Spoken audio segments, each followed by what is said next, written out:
Começando mais um bate-papo esportivo, hoje, terça-feira, 2 de abril, e a gente tem a honra de receber a Karina, jogadora do Sampaio, jogadora da Seleção Brasileira. Karina, primeiramente, boa noite, obrigado por ter aceito nosso convite. Espaço todo aberto para você se apresentar a todos. Primeiramente, eu queria agradecer, uma boa noite a todos, queria agradecer aqui o espaço, o convite, bater um papo, falar um pouquinho sobre mim, sobre a minha carreira. Eu estou vendo essa crescente do basquete feminino, então estou muito feliz de poder estar aqui e participar desse bate-papo. Ô, Cá, aquela perguntinha clássica para a gente começar, né? Como que começou a sua trajetória no basquete? Teve inspiração de algum familiar, de algum amigo, conhecido? Como que começou esse seu casamento com o basquete? Há muito tempo atrás, quando eu tinha 7 anos de idade, eu tenho um irmão, que nós temos idade próxima ali, ele é 2 anos mais velho que eu, e aquilo, tudo que ele fazia, eu fazia também. Então, esse casamento com o esporte veio também com esse casamento de irmandade, né? Então, tudo que ele fazia, eu fazia também. A gente acabou fazendo ginástica olímpica juntos. E aí, depois conhecemos o basquete. E aí, foi paixão à primeira vista, né? Eu brinco que tem um bichinho que pica a gente do basquete ali, que a gente entra e nunca sai mais. Então, eu comecei minha trajetória com 7 anos ali, junto com meu irmão. Legal. E qual as principais dificuldades que você encontrou na época, que você vê hoje, por exemplo, para quem quer começar uma carreira profissional de basquete? Quais as principais dificuldades para se tornar um atleta de basquete hoje? Na verdade, eu tive o privilégio de começar na escolinha da Janete, né? Que era próximo da minha casa. Então, eles tinham uma estrutura legal que conseguia dar apoio pra gente, assim, sabe? Então, o meu conselho primeiro é você procurar uma escolinha, geralmente, né, prefeituras ou alguma escola parceira, enfim. Procure escolinhas para desenvolver o basquete.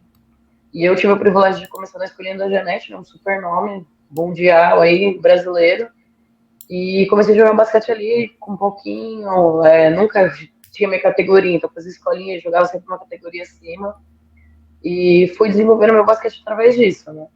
E para mim foi gratificante porque a gente teve técnicos ótimos ali.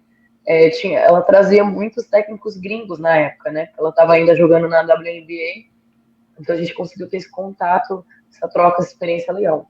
Mas o meu conselho primeiro é não desista. Se você quer esse sonho, se você quer realmente ser atleta, você tem que persistir no sonho, tem que seguir o caminho e botar realmente ele no coração mesmo e seguir. Legal. Você comentou do Instituto da Janete, né? Qual que foi a importância do Instituto Janete na sua formação como pessoa e principalmente como atleta? Não, total.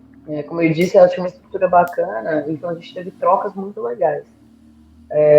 Foi essencial para mim, eu não sabia nada literalmente. Eu fiquei 3 anos ali no projeto e foi onde eu realmente aprendi a amar o esporte, porque eu poderia ter feito outras coisas. Eu fiz ginástica olímpica, eu jogava futebol, fiz um monte de coisa por aí no caminho, mas eu aprendi a amar o basquete. Eu acho que o basquete ele traz esse negócio do desafio o tempo inteiro, não tem um empate, então acabou que eu gostei desse negócio da disputa, o tempo inteiro a disputa ali. E eu acho que como eu era menor, eu nunca joguei a minha categoria ali, eu sempre tinha que disputar com os grandes, então era um desafio a mais para mim. E então isso foi essencial para minha formação, para ser quem eu sou hoje, sempre estar sendo desafiada ali. Legal. E quando você começou os treinos, as categorias de base, você já era armador, você já brincava de armadora desde o começo? Ou você começou em outra posição até se tornar a grande armadora que você é hoje?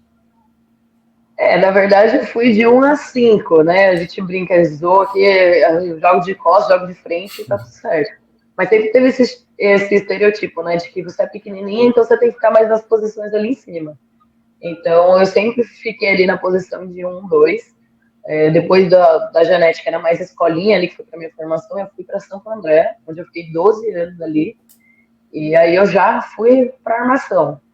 Então, eu tive o privilégio ali, quando eu entrei em Santo André, a nossa técnica, que era a André, ela ficou grávida.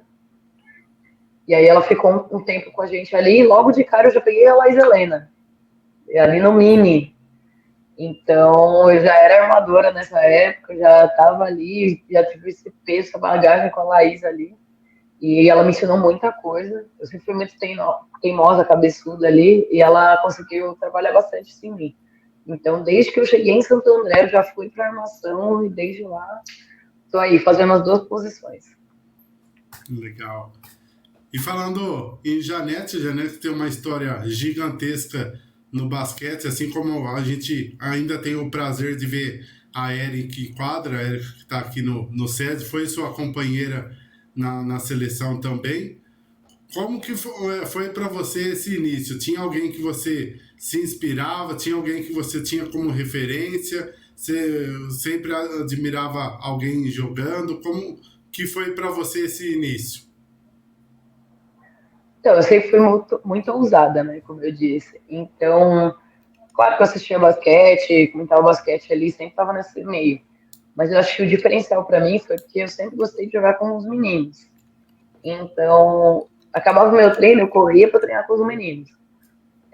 Onde a gente treinava, sempre teve masculino, então eu sempre invadia ali o treino deles. Meu irmão jogava basquete também, só que eu jogava em Santo André e em São Bernardo.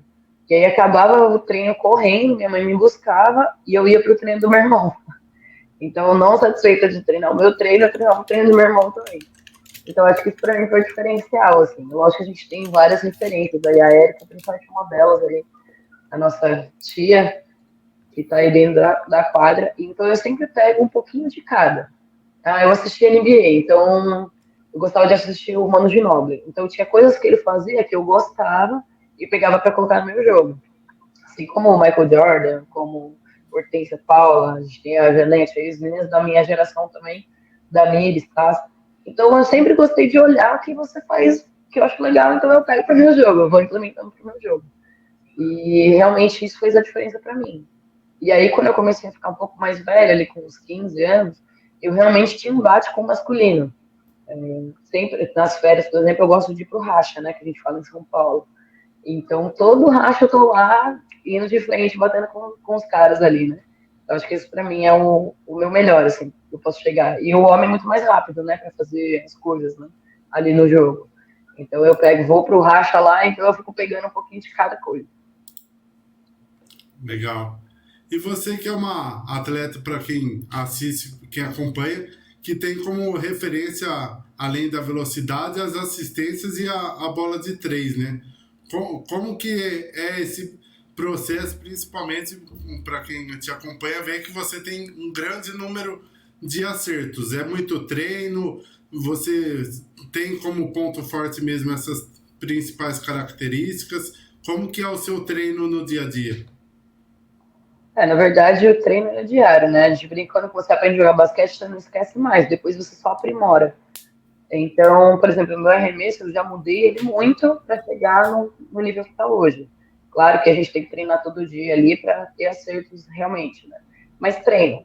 O basquete, ele é a repetição sem tirar nem pôr. Você quer dar assistência? Então treine para dar assistência. Você quer matar bola de três? Treine para matar bola de três. Mas eu acho que no meu jogo, eu gosto desse jogo de contato, jogo carregado ali. Então, quanto mais contato, melhor. Eu gosto mais desse estilo de jogo. Então, eu sempre, como eu disse, eu sempre treinei com homem, então eles não aliviam. Chegava uma menina na quadra lá, eles não queriam falar assim, ah, a menina vai jogar aqui na minha quadra. Então, não tinha essa. Então, eu aprendi muito jogar duro ali. Então, aquilo, você tem um mínimo de espaço para conseguir fazer a bola. Então, acho que isso que eu consegui trazer e treino. Chegava lá, chegava nos treinos, por exemplo, que eu via alguma coisa durante o final de semana que eu achava legal, eu treinava. Então, acho que a repetição fez o meu basquete melhorar e é onde eu tô hoje. E você, como você comentou, você jogava bastante com os meninos, né? Lógico que antigamente a gente via mais preconceito, hoje ainda tem, mas menor do que antigamente. Como que você vê não só esse preconceito que hoje a gente já vê muita gente nos ginásios torcendo, apoiando pelo basquete feminino, tanto na LBF quanto seleção brasileira. E como que você vê esse crescimento também do esporte, não só no basquete, mas o esporte feminino em si? Cara, eu fico muito feliz quando eu vejo que a LBF está crescendo, que mais meninas estão praticando basquete. Acho que o Sub-23 veio para agregar bastante no nosso campeonato e realmente dar oportunidade para as meninas novas, né? Eu acho que as nossas renovações, elas são um pouco tardias e quando você vê mais meninas novas no campeonato, eu acredito que o basquete está crescendo, mais pessoas estão praticando. Então, eu vejo isso como uma melhora. É claro que a experiência do jogo, ela não vem assim automaticamente. Então, quando você vê essas meninas jogando LBF, elas vão ter uma troca de experiência muito boa, que vai agregar muito pro jogo, né? Talvez daqui 1, 2, 3 anos, essas meninas vão estar assim, bem melhor qualificadas, tendo leituras melhores do jogo. Então, eu fico muito feliz quando eu, por exemplo, eu vou num parque hoje em dia e eu vejo as meninas realmente ali, esperando para jogar. Porque quando eu jogava, realmente não tinha meninas que praticavam assim, que iam realmente lá na quadra e botavam a cara. Então, toda vez que eu vejo as meninas postando, falando de basquete, pô, como é que eu faço para melhorar meu treino? Pessoas perguntando, como é que faz isso, como é que faz aquilo, como é que você se alimenta e tal. Então, a procura, eu acho que o crescimento do basquete, ele tá evoluindo bastante, acho que não só aqui no Brasil, mas no mundo. Então, pra gente é muito bom, muito gratificante. Agora, em Belém, a gente teve prova disso, né, na nossa torcida lá. É torcedores organizados vindo torcer pra gente. Então, pra mim, não tem espetáculo melhor do que ver um ginásio cheio. Então, para mim, está sendo uma coisa bem diferente. Assim, eu tive a época que tinha Americana, Araçatuba, enfim, Ourinhos, que eu era bem novinha na época, tinha ali mais ou menos uns 17, 19 anos, e os ginásios eram entupidos de gente falando de basquete feminino, torcida brigando. E aí a gente teve uma queda aí depois, né, acabar esses times aí, e agora a gente vê essa crescente novamente. Em Ponta Grossa, por exemplo, teve o jogo contra o Corinthians lá que o ginásio estava lotado. Então é muito legal, é muito legal. Eu gosto muito quando o ginásio está cheio. Legal. E uma outra curiosidade que eu sempre pergunto pro pessoal é o número da camiseta. A gente fez recentemente o bate-papo com a Vitória e com a Aline aqui. Aí eu faço a mesma pergunta para você. Você que usa a camisa 17 tanto no Sampaio como na seleção, tem algum significado especial ou é um número que você está acostumado a jogar com ele? Não, então, eu já joguei com vários números por aí, mas o 17 sempre foi meu favorito. Quando eu comecei a jogar basquete ali em Santo André, no meu time tinha duas Carinas. E aí, isso também veio o Kaká junto com o 17 ali, porque eu era Karina e ela Karina também. Então tinha que ter um apelido. Eu era menorzinha, virei Kaká, e o 17 é porque é o dia que eu nasci, que coincidentemente é o mesmo dia que o Jordan nasceu. Então estava escrito já que era para eu jogar basquete dia 17 de fevereiro. Então o 17 está aí, carrego comigo para sempre. Legal. Ô, cara, e você tocou num assunto legal também que gera muita curiosidade do pessoal, né? Você que parou um tempo de jogar o basquete, que eu vi uma entrevista sua recente que você queria dar uma respirada, uma pensada, uma refletida, e acabou que você se tornou mãe nesse período também, né? Como que foi para você todo esse processo? Desde a época que você ainda jogava, você já estava pensando em parar ou você pensava em fazer só uma pausa? E depois com a gestação, o seu filho nascendo, como que foi a ideia de voltar? Você já tinha essa ideia em mente? Você voltou porque você precisava? Como que foi todo esse processo antes e pós o nascimento do seu filho? Cara, foi muito louco, né? Porque assim, eu comecei a jogar basquete bem novinha, né? Com 7 anos, então eu já estava nesse meio do basquete há muito tempo. E acabei ficando uns 7 anos seguidos na seleção, desde que eu peguei a primeira vez, fui até o adulto. E é desgastante, né? A gente fala aqui da parte boa, que só tem coisa boa. Claro, tem coisas ótimas, você ganhar medalhas é ótimo. Só que é cansativo também, né? Você tá ali se esforçando todos os dias, você tá sendo aprovado todos os dias. E aí chega um período que eu falei, meu, eu preciso sair, assim, sabe? Eu tava bem cansada mentalmente. E conforme foi passando o tempo ali, eu já tava, né, num auge, ele já tinha ido pro Pan-Americano, já tinha voltado, e tinha Mundial, tinha um monte de coisa. Eu falei, meu Deus, eu preciso respirar um pouco. E aí acabou que eu falei, ó, eu fui em Blumenau, tava ali na minha última temporada, né? Falei, ó, obrigado, foi sensacional aqui, mas eu preciso dar um tempo pra mim. E aí acabou que eu já namorava na época, e aí fui pedir em casamento, já tava noiva, e acabei indo morar em Brasília, meu marido é de Brasília. E aí, nesse meio tempo aí que eu tava trabalhando, eu descobri que estava grávida. Então não foi nada planejado, teve nada planejado. Só o casamento que estava pronto. E aí, nesse meio tempo aí, fazendo todo o preparativo para o casamento, eu descobri que estava grávida.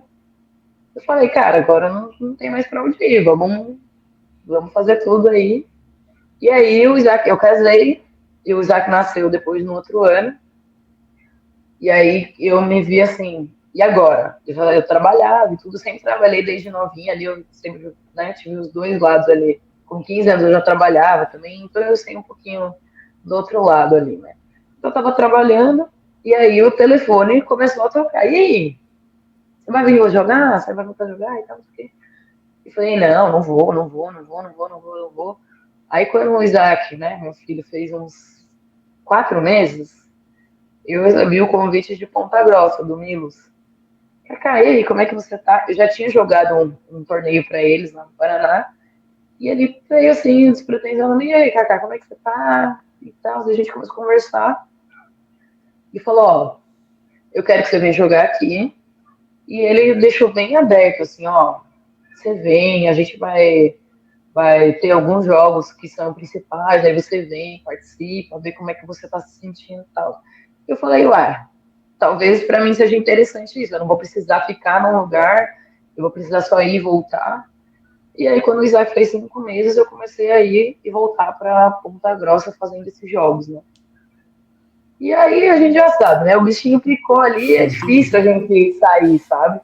E aí eu comecei a ir com ele pequenininho, ali com 5, 6 meses, e aí fui indo. E aí acabei sendo o destaque do campeonato.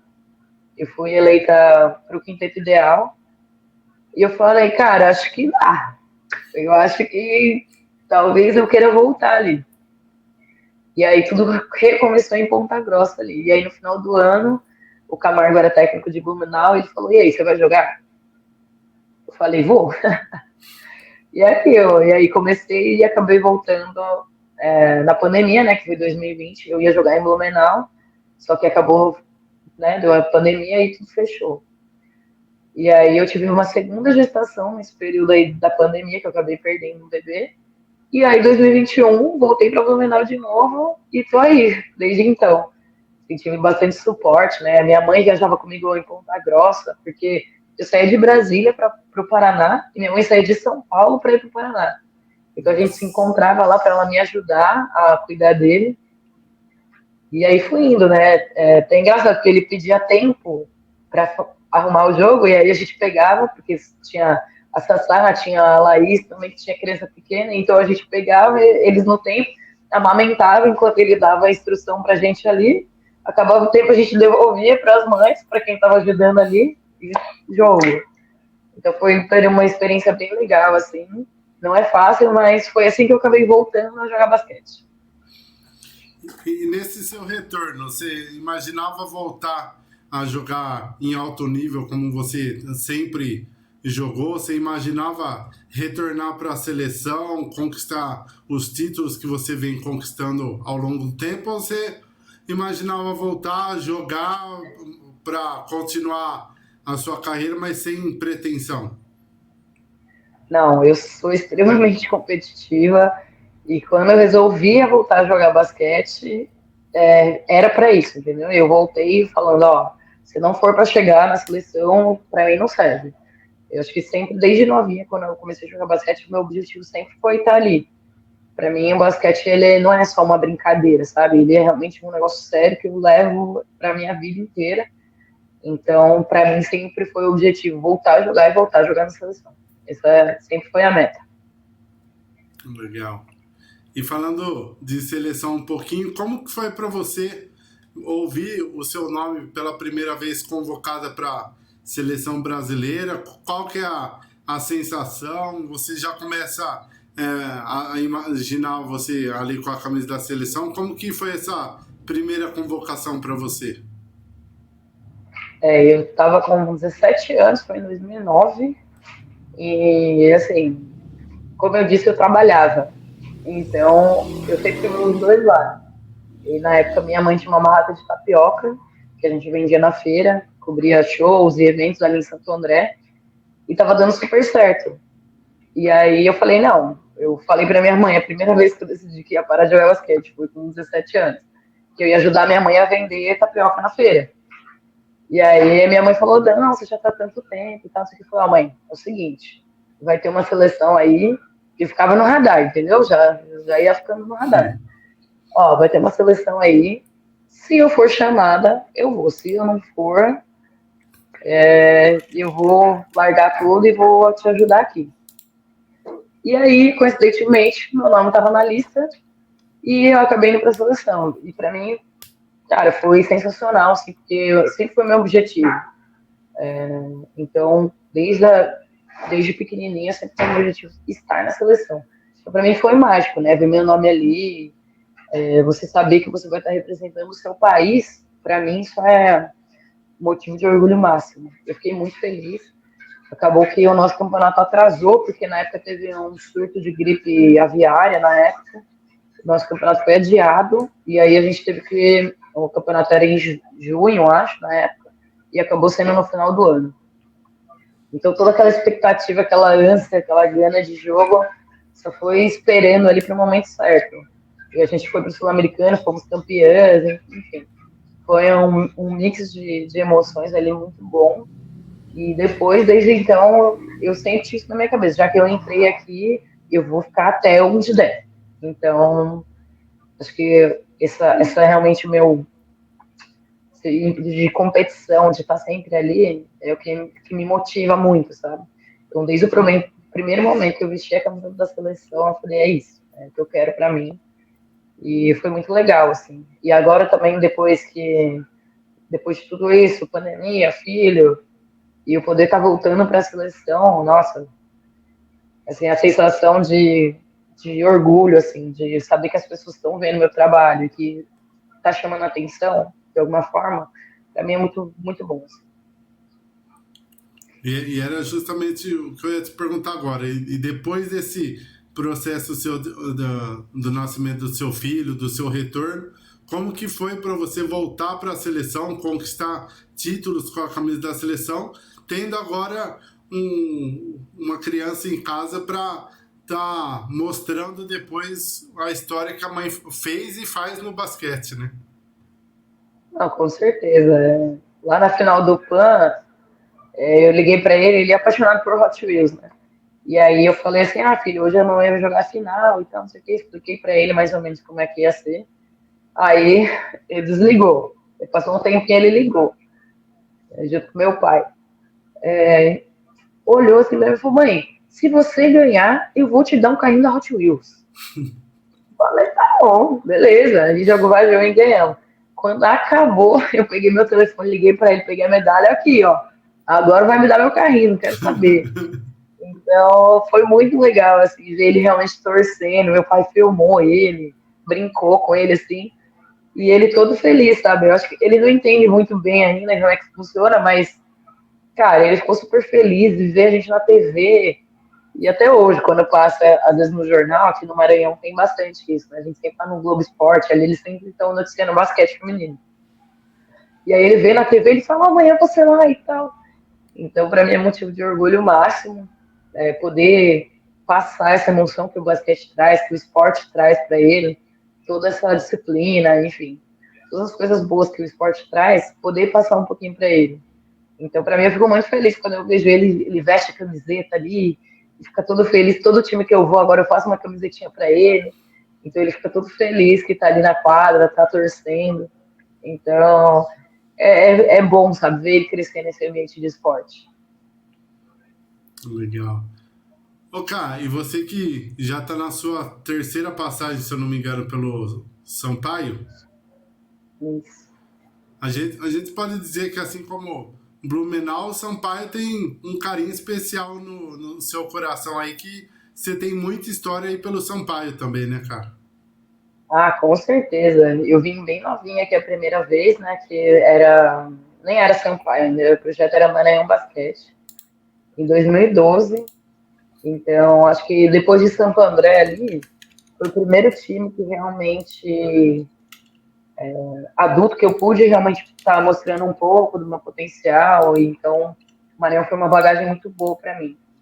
E aí, depois eu retornei em 2016, que foi onde foi o primeiro título do Sampaio, que eu já estava um pouco mais velha, já tinha um pouco mais de experiência, já estava na seleção há um tempo também. Então foi muito legal, assim, o time que a gente montou, o time que formou, a torcida aqui que abraça a gente de um jeito que é inesquecível. Teve até um fã-clube que fizeram para mim na época, que era os Cacanáticos, Cacá Casa Comigo, uma loucura. E foi muito legal, assim, eu tenho um carinho muito especial pela vida, podendo voltar agora, muito mais experiente, né, com muito mais bagagem, e poder estar fazendo a campanha que a gente está fazendo, assim. Eu acho que fico muito feliz de poder ter esse carinho especial da torcida, de todo mundo aqui, é muito bacana mesmo, essa paixão, sabe, que eles têm pelo basquete. Legal. Paixão, inclusive, que eu tenho até aqui uma camisa do ano passado, do Sampaio, que essa aqui é da Alana da final, contra o SESI, que eu gosto muito de camisa, não só de basquete, como de times de futebol também, né? Como que foi para vocês, atletas, se eu não me engano, foi nas redes sociais da Sassá que eu vi, a questão de venda de camisas? Como que é para vocês, atletas, ver a torcida não só indo no ginásio apoiando, mas comprando ali a camiseta com o seu nome, gritando o seu nome? Você vê principalmente o ginásio aí de Sampaio, que tá sempre lotado, torcida fazendo aquele barulho ensurdecedor. Como que é para você ter não só esse apoio da torcida, mas ver também camisas ali sendo comercializadas, fazendo o clube crescer claro, marcar a memória de vocês, atletas, ali no clube, né? Não, com certeza, eu acho que todo time da LBF tinha que ter mesmo as camisetas disponíveis para vender ali nos ginásios, porque, cara, é muito gratificante, a pessoa vai, torce por você, assiste realmente, cria um vínculo. A pessoa compra a camiseta com o seu nome. Cara, tipo assim, você tá saindo um espelho, sabe, pra pessoa. Então eu fico muito feliz, os torcedores vêm com a gente e falam assim, olha aqui essa camiseta e tal, sabe? É muito legal, assim, eu fico muito feliz mesmo quando eu vejo as crianças vindo na quadra, conversando com a gente, querendo nossa camisa e sai do jogo, eles querem nosso tênis, quer joelheira, quer o que você estiver usando, eles querem. Então é muito legal, assim. Eu acho que tudo começa, a base mesmo começa com as crianças ali, né? E quando você vê ali um baixinho apaixonado ali pelo que você está demonstrando dentro de quadra, é muito legal mesmo, assim. E realmente, eu acho que deveria ter muito mais camisetas do basquete para vender, dos clubes mesmo, assim. Porque é legal, pô, você vai no jogo, você vê a pessoa andando com a sua camiseta, com o seu nome. Então, a minha concepção é que alguma coisa de boa você está fazendo. Algum espelho, alguma marca você está deixando ali. Então, é legal, bem bacana isso. Ô, Caio, uma coisa que você comentou também é dessa questão de espelho, né? Hoje a gente vê as redes sociais inflamadas tanto para o bem tanto para o mal, né? O quanto é prejudicial e o quanto é importante, principalmente para vocês atletas, terem esse contato com o público, mas ao mesmo tempo saber filtrar para não entrar em ameaça de torcedor, não deixar extrapolar. Não, com certeza. Antigamente não era tão inflamado assim, né? A gente ficava mais preso ali nos blogs, nos painéis.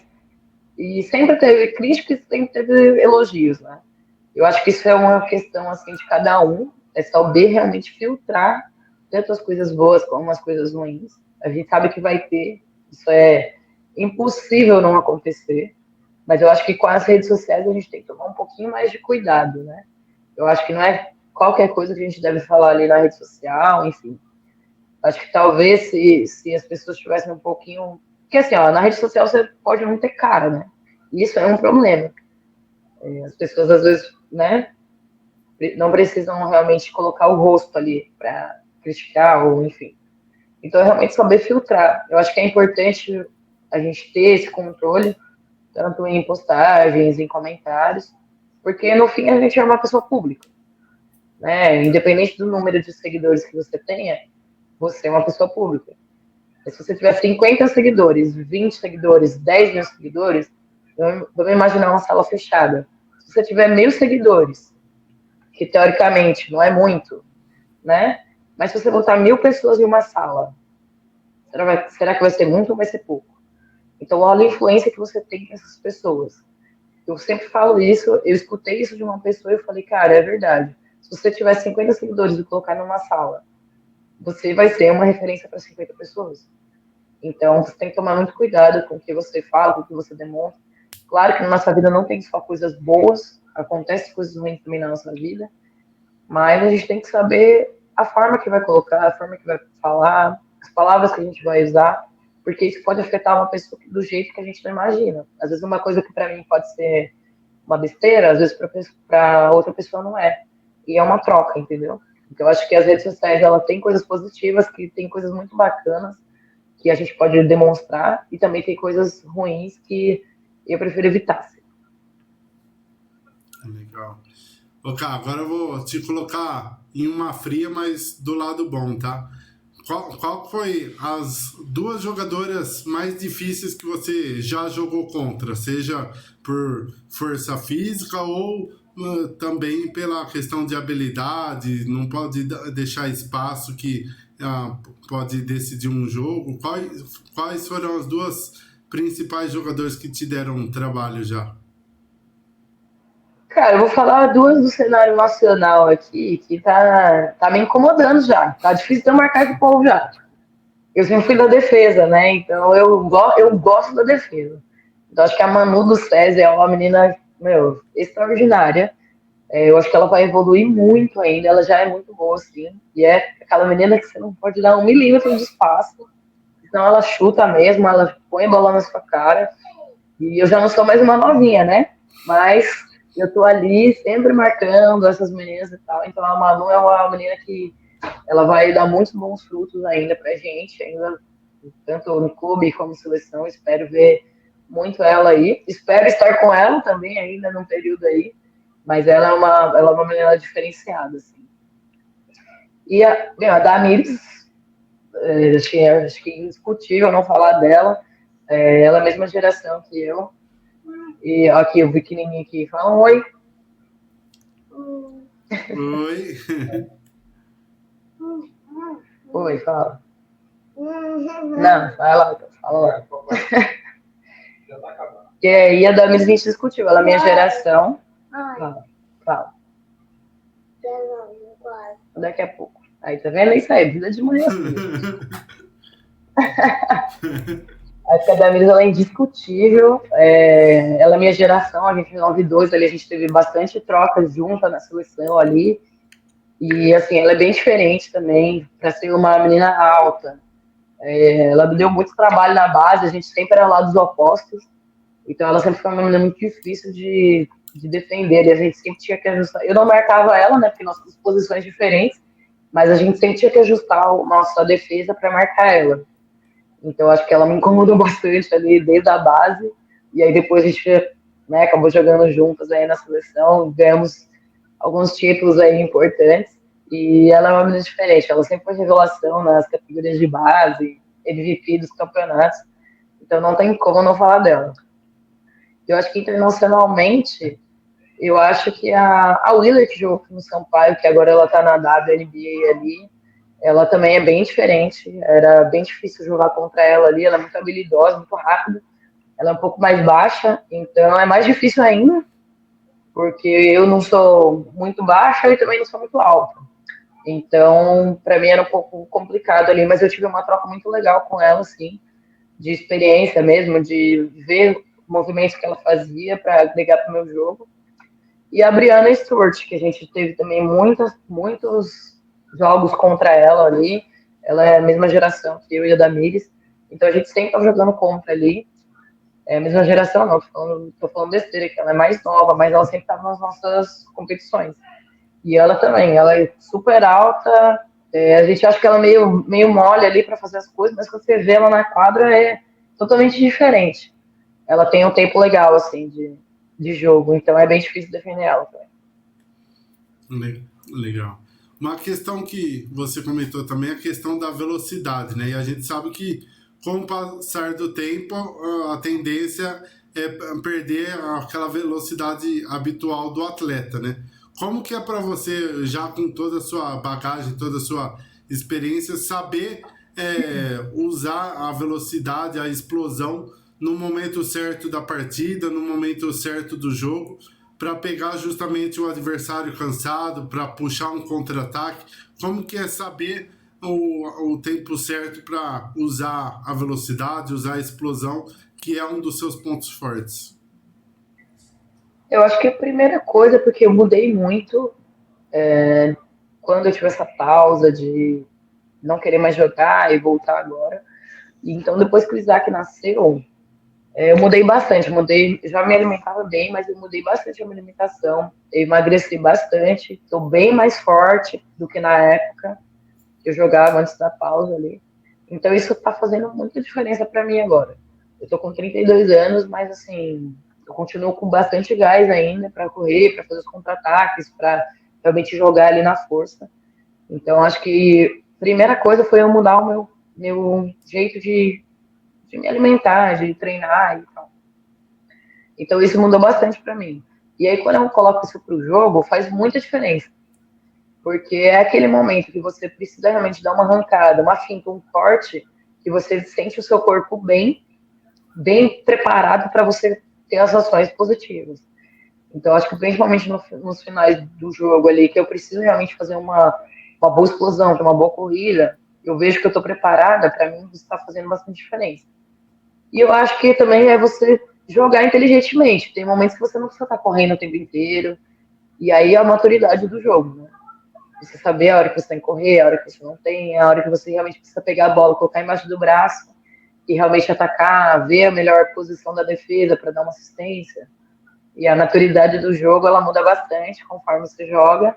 Então, eu acho que eu juntei a melhora física com a experiência. Então, isso está dando um casamento perfeito. E um outro ponto que você tocou da questão do jogo é como que é manter a concentração na partida, que às vezes a gente vê as partidas aí com a equipe com 10, 12, 14 pontos de diferença, como que é manter a cabeça no lugar, o pensamento dentro da partida e tirando essa vantagem ponto a ponto, porque muitas vezes a gente vê lá a partida com 12, 16 pontos na frente, a gente fala, esse time já ganhou, já era, acabou, e às vezes em um minuto muda toda a história do jogo, né? Como que é para vocês manterem a concentração e o foco na partida? Não, acho que com certeza. Eu acho que não tem nenhum time besta que as meninas não sabem jogar basquete. Então, quando você abre uma diferença, você tem que saber administrar. Acho que principalmente nós armadoras ali, 1, 2, a gente tem uma função essencial para o jogo. Porque o jogo passa o tempo inteiro na nossa mão. Então, é realmente você saber a hora que você vai dar a bola para a menina certa.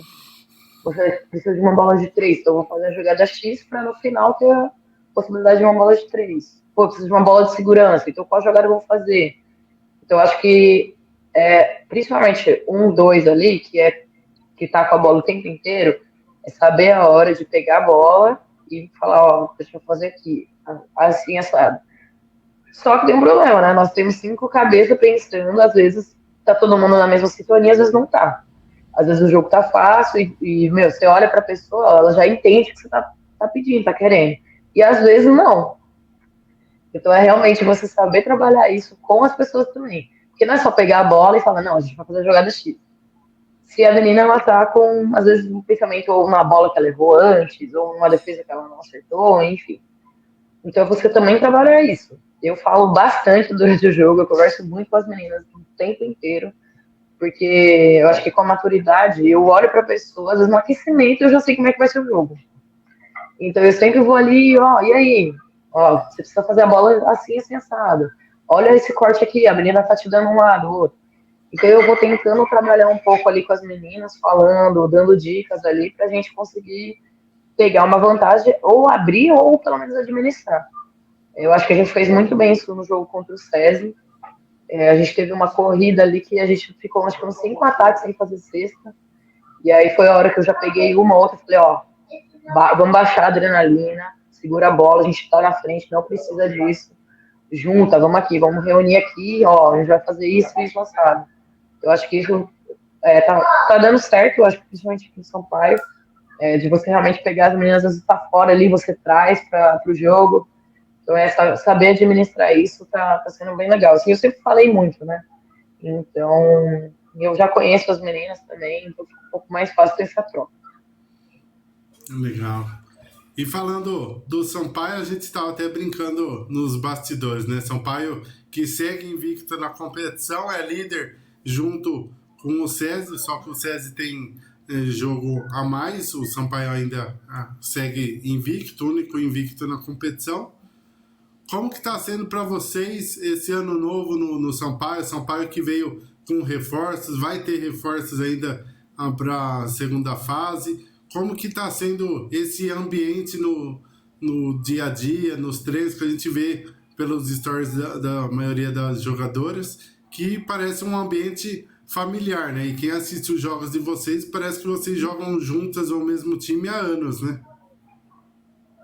Não, com certeza. Eu acho que eu já joguei quase com todas as meninas aqui. Então, e a gente está tendo um ambiente muito legal. Isso proporciona muito a nossa convivência ali na quadra, né? Essa troca de intimidades que parece que já estamos aqui há anos.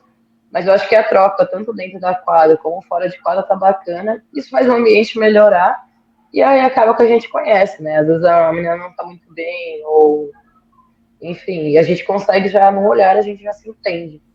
Eu acho que quando a gente tem essa troca, tanto dentro como fora de quadro, esse ajuste que a gente precisa fazer ali, tá sendo muito legal e tá dando resultado, né? A gente tá vendo na quadra realmente que, mesmo com partidas difíceis, a gente tá conseguindo manter e ter as vitórias durante os jogos, né? Então acho que realmente isso tá fazendo a diferença pra gente. A gente sabe que vai entrar mais meninas ainda, mas assim, a gente está bem focada com o grupo que a gente tem aqui, a gente tem treinado duro, a gente treina com o masculino aqui, né? Porque a gente tem um número de atletas reduzido, então não tem como ter muito contato. Então o masculino vem treinar com a gente para a gente ter uma troca melhor ali durante os treinos. Então a gente está tendo esses ajustes finos ali, está sendo legal, assim, pra gente. Então é o que está dando resultado e é o que a gente tem mostrado. Sabe que vai vir as meninas ainda, vão ter algumas coisas para agregar, vai mudar um pouco o jogo, mas eu acho que a base, que é nosso set aqui, a gente está dando uma estrutura legal para quem vir somar, sabe? Legal. Ok, e para a gente terminar, a última pergunta que eu faço para você. Qual que é o seu sonho profissional que você ainda não conquistou e que você tem batalhado para conquistar, seja por clube ou seja pela seleção? E depois que você respondeu, eu queria que você deixasse uma mensagem para todo mundo que te admira pelos clubes por onde você passou, aí da galera do Sampaio que está sempre acompanhando aqui nossas postagens, nossas entrevistas. Então, deixo o espaço aberto para vocês já responder essa última pergunta e mandar uma mensagem para todo mundo que gosta da Kaká como jogadora de clube ou que te acompanha pela seleção. Cara, eu acho que um sonho que falta realizar ainda é para ir para uma Olimpíada, né? Eu acho que deve ser o sonho da maioria dos atletas, mas para mim, particularmente, é realmente estar numa Olimpíada e não ir por isso, sabe? Realmente jogar. Eu fiquei muito triste agora que a gente não conseguiu a vaga para Olimpíadas esse ano, mas eu acho que é um processo. Eu acho que a gente tem mudado bastante o jogo, né, do Brasil. E tá vindo muitas meninas novas, boas. E, cara, é só trabalhar, continuar trabalhando para esse sonho realizar, realmente. Ser concretizado. Eu tenho alguns desafios ainda pessoais que eu quero ter agora em clube. Já estou aí sendo destaque pelo menos uns 2, 3 anos aí. E eu quero manter o foco, continuar firme. Como eu disse, eu já não sou mais uma novinha, mas eu ainda quero chegar no alto nível bem, correndo bem, dando exemplo ainda para muitas pessoas. E uma mensagem que eu deixo é: se dedique ao máximo em tudo que você vai fazer. Coloque realmente o seu coração dentro daquilo que você faz. Eu acho que eu coloco muito isso. Eu acho que depois que eu virei mãe, isso aflorou mais ainda em mim. Ser o espelho, não só para o Isaac, que é meu filho, que está dentro de casa. Realmente dar exemplo. Eu vejo, às vezes, as crianças em minha quadra, e eu fico muito feliz quando eu vejo elas ali de espelho, e vem, abraça e fala: gostei muito do seu jogo hoje e tal. Então, acho que quando eu não vou muito bem, elas estão ali e elas falam: nossa, amei, sabe? E você, tecnicamente, você sabe que você não foi tão bem. Mas, cara, ver aquele sorriso, ver aquela paixão, aquele amor é muito legal. Então, acho que quando você coloca o coração no que você faz, é gratificante para quem está assistindo, para você também. Então, um pouquinho de tudo que eu faço é por isso, é para vocês, é por amor ao esporte. Então, se dediquem, sonhem, coloquem todo o amor que vocês têm nisso, que dá resultado. A gente vê, assim, eu falo por experiência própria, que era uma menininha lá bem baixinha, comecei com 7 anos de idade, não sabia onde eu ia chegar, mas depois que eu entendi qual era o meu caminho, eu persegui aquele sonho até o fim. Coloquei todo o meu amor e minha paixão nisso. É isso aí, então, Karina Martins, jogadora do SESI, do Sampaio Basquete e da Seleção Brasileira. Cara, queria agradecer você mais uma vez por ter aberto um espacinho aí na sua agenda de atleta, de mãe, de esposa, para bater um papo conosco. Já deixa o espaço aberto para quando você quiser voltar outras vezes para a gente fazer novos bate-papos, que você tem muita história para contar, então as portas estão sempre abertas para você. E quando você vier para enfrentar a equipe do SESI, aí a gente faz um outro bate-papo presencial. Não, com certeza, eu que tenho que agradecer. Eu acho que esse espaço que você dá para o basquete feminino é muito legal. Eu acho que deveria ter mais pessoas falando de basquete feminino, mas eu fico muito feliz. Muito obrigada por poder contar um pouquinho da minha história aqui. Obrigado por estar sempre cobrindo o basquete feminino. Eu lembro de você na seleção ali, sempre ali com a gente ali. Então, muito obrigado. Muito obrigado a todos. E é isso.